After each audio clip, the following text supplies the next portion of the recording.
آئیے حضرات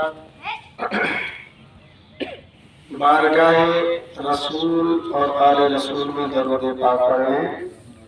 اللهم صل على سيدنا محمد وعلى آل سيدنا محمد وعلى آل سيدنا ومولانا محمد بعدد كل شيء معلوم لك رب أرني بجمالك واسمي يا رسول الله يا حبيب الله يا نبي الله۔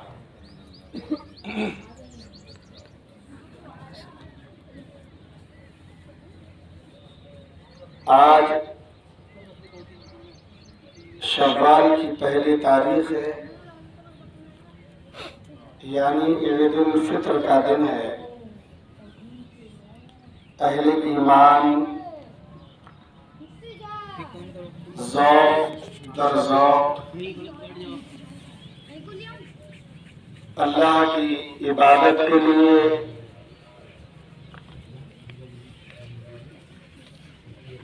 اللہ کا شکریہ ادا کرنے کے لیے، شکرانہ ادا کرنے کے لیے اپنے گھروں سے باہر نکل کر عیدگاہ کی طرف رواں پکڑ لیں بس آرام سے، اور انشاءاللہ کچھ ہی دیر کے بعد نماز عید الفطر ادا کی جائے گی۔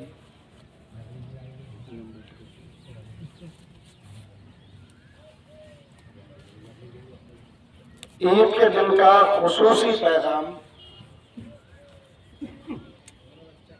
ملت اسلامیہ کی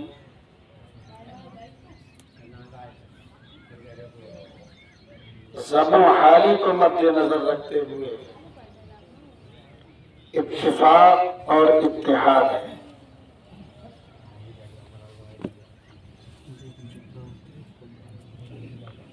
اللہ رب العزت نے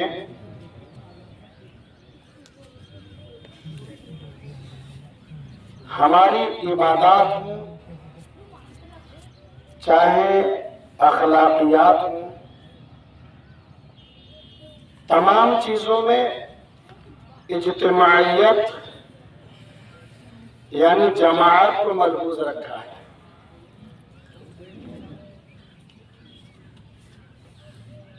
چاہے 5 وقتہ نماز ہو، فرمایا گیا ہے کہ اگر آپ تنہا نماز پڑھیں گے تو سنگل ثواب ملے گا، اور اگر جماعت کے ساتھ نماز پڑھیں گے تو ایک روایت میں 25 گنا اور دوسری روایت میں 27 گنا نماز کا ثواب آپ کو ملے گا۔ تنہا اور جماعت میں کتنا بڑا فرق ہے۔ آپ اگر دیکھیں گے توجہ کے ساتھ میں تو آپ کو محسوس ہوگا کہ اجتماعیت کا، اجتماعی نظام کا اللہ تعالیٰ نے، اللہ کے محبوب صلی اللہ علیہ وسلم نے عبادت میں بھی خیال رکھا ہے، ملحوظ رکھا گیا ہے۔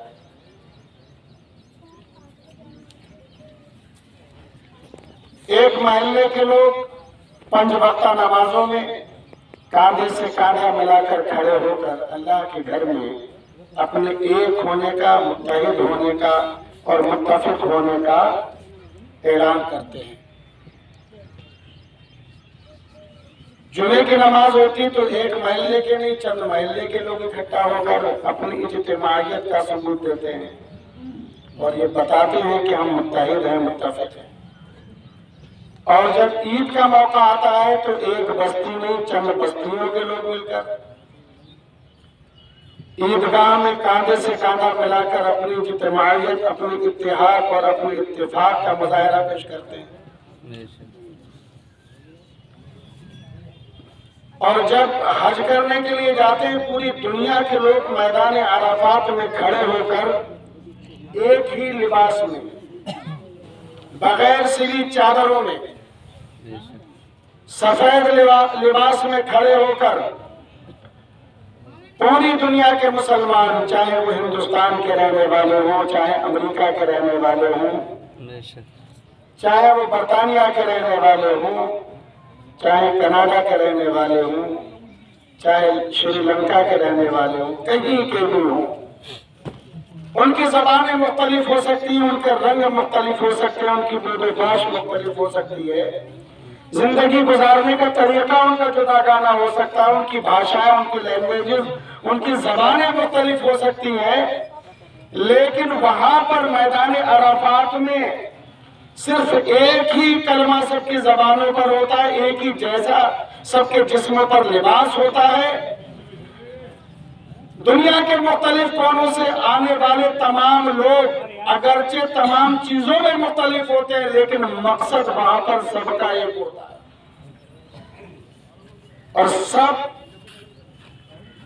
ایک آواز میں، ایک لباس میں ہاتھوں کو اٹھا کر دعا مانگتے ہیں اور یہ گواہی دیتے ہیں کہ ہمارا زندگی گزارنے کا طریقہ الگ ہو سکتا ہے، ہم سب جدا جدا ہو سکتے ہیں، کوئی عربی ہو سکتا ہے، کوئی اجمی ہو سکتا ہے، کوئی کالا ہے، کوئی گورا ہے، کوئی امیر ہے، کوئی غریب ہے، کوئی چھوٹا ہے، کوئی بڑا ہے، لیکن سب ایک ہیں، متحد ہیں، متفق ہیں۔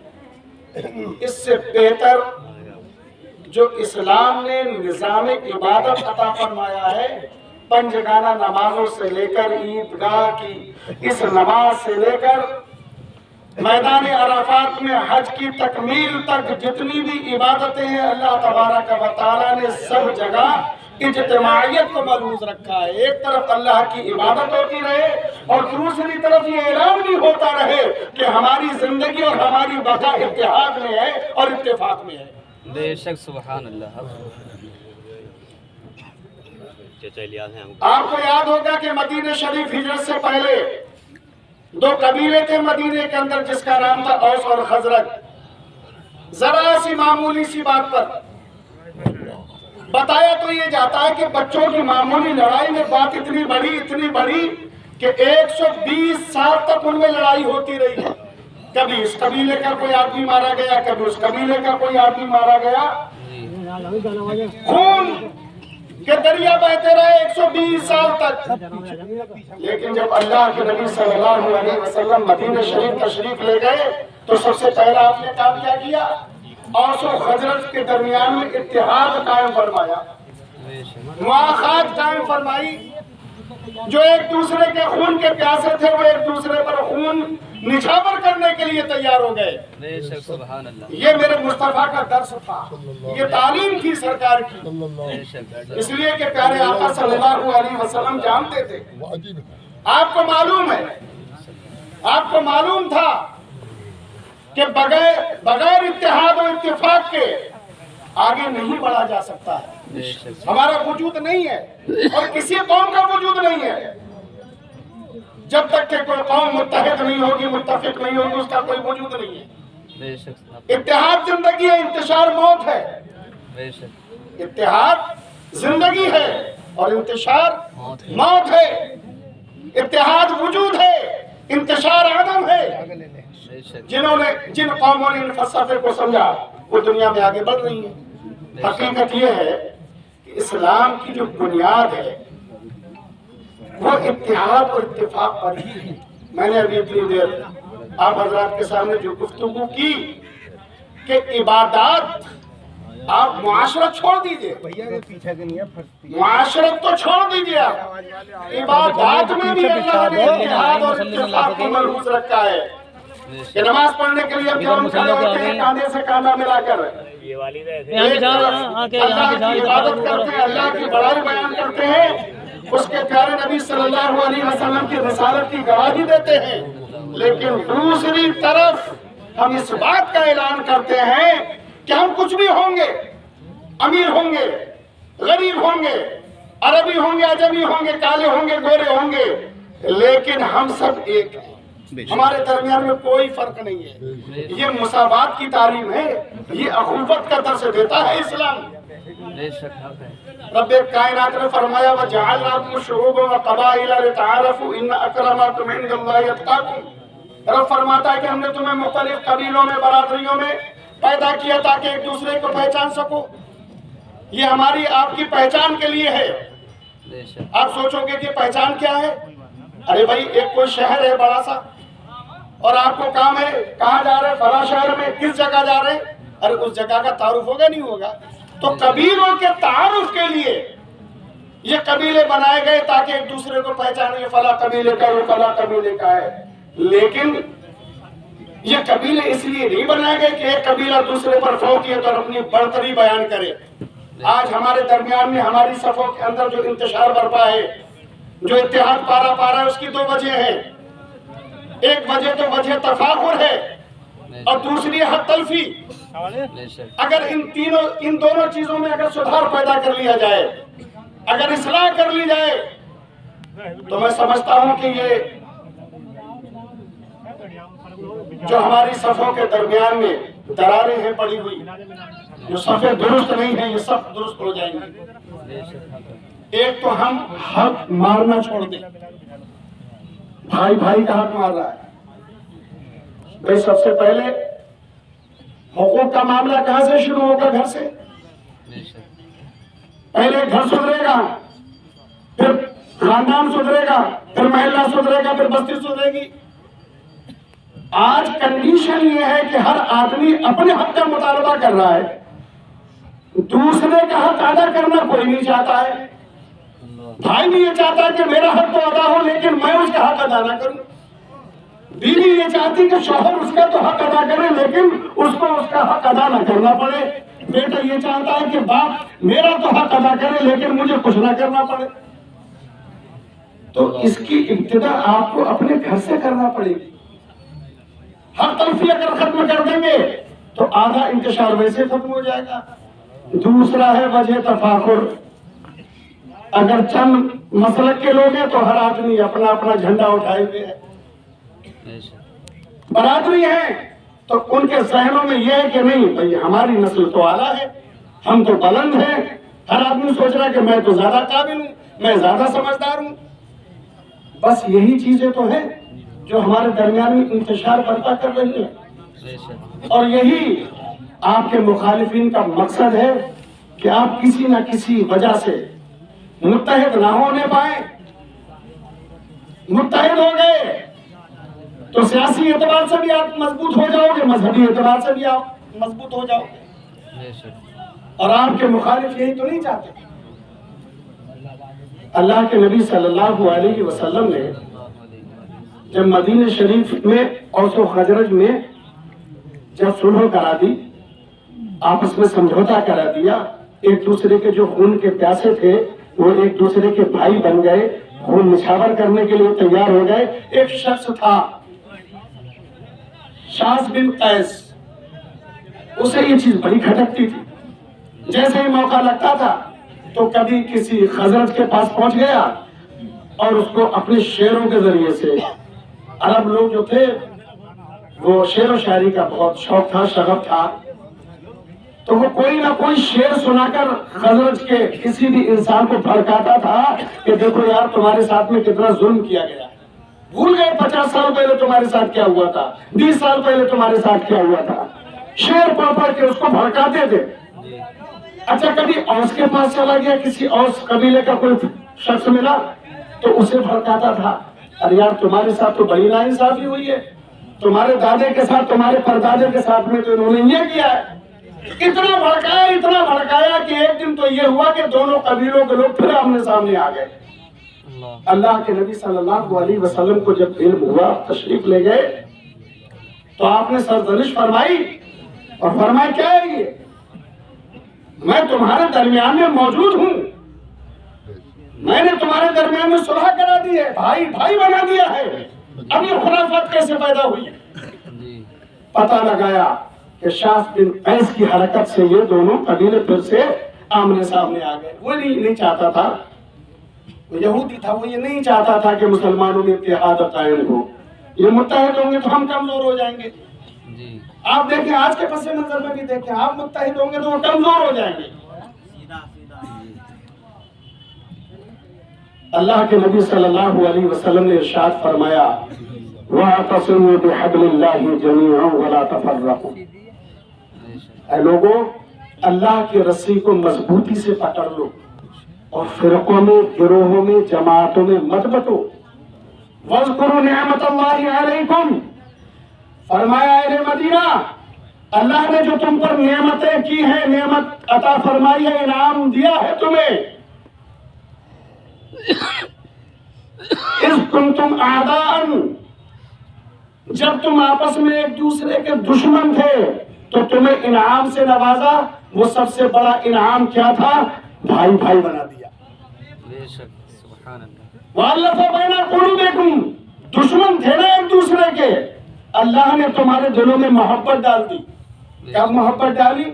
120 سال کی پرانی رنجش کو بھلا دیا گیا، بے شک، اور اس رنجش کو دور کر کے اللہ نے تمہارے دلوں میں محبت ڈال دی۔ یہ اللہ کا انعام نہیں ہے، یہ اللہ کی نعمت نہیں ہے۔ ایک دوسرے قبیلے کے لوگ مارے جا رہے تھے، ان کی جانیں بچ گئیں، مال بچ گیا۔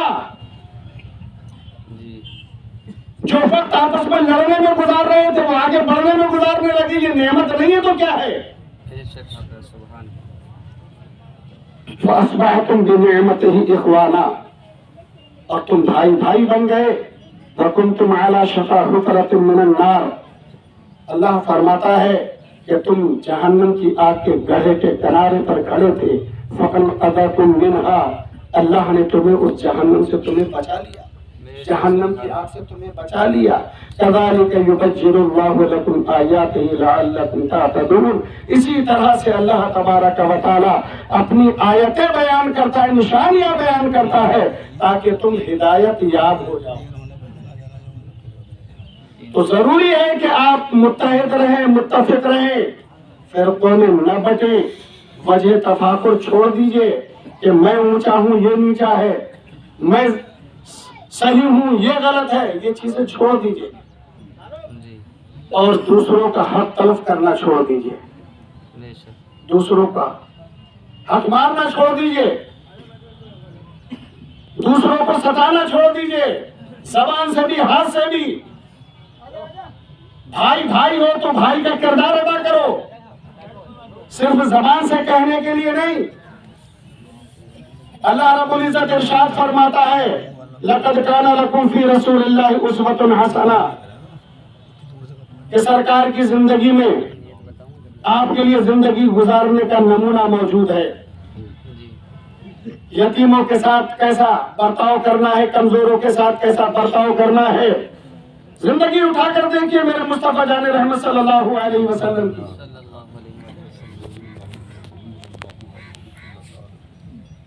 صحابہ کرام بیٹھے ہوئے ہیں، اللہ کے نبی صلی اللہ علیہ وسلم